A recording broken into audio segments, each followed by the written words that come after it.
Hello everyone, welcome to another mini vlog. এয়া মোৰ পঢ়া টেবুলখনৰ অৱস্থাটো দেখিছেনে কিমান বেছি লেতেৰা হৈ আছে দম খাই আছে মানে কিতাপে সেইকাৰণে ভাবিলোঁ যে আজি এই টেবুলখন সাফ কৰি লওঁ আসলতে এই টেবুলখনত মোৰ ইমান বেছি পঢ়া নহয় যেহেতু এই ৰুমটো অলপমান গৰম বেছি হয় আৰু সেইকাৰণে গৰমত ইমান এই ৰুমটোত থকা নহয় আৰু সেইকাৰণে আজি ভাবিলোঁ যে ইমান লেতেৰা হৈ আছে অলপমান সাফে কৰি লওঁ আৰু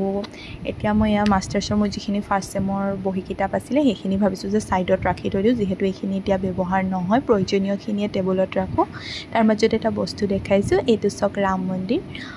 মোৰ ফ্ৰেণ্ড এজন অযোধ্যালৈ গৈছিলে তেখেতে আনিছিলে ইমান মৰম লগা নহয়নে সেইকাৰণে মই টেবুলতে ৰাখি থৈছোঁ এইটো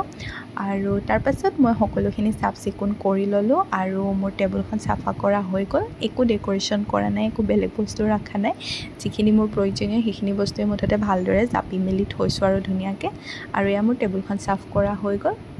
তাৰপাছত গধূলি সময়ত মই অলপমান ওলাই গ'লোঁ খোজকাঢ়িবলৈ বুলি খোজকাঢ়ি মেলি আহি আৰু এতিয়া মই ভাবিছোঁ যে পঢ়োঁ আৰু ভিডিঅ' নকৰোঁ আৰু আজিৰ ভিডিঅ'টো ইমানেই আছিল যদিহে চাই ভাল পালে তেন্তে চেনেলটো ছাবস্ক্ৰাইব কৰি দিব আৰু ভিডিঅ'টো লাইক কৰি দিব বাই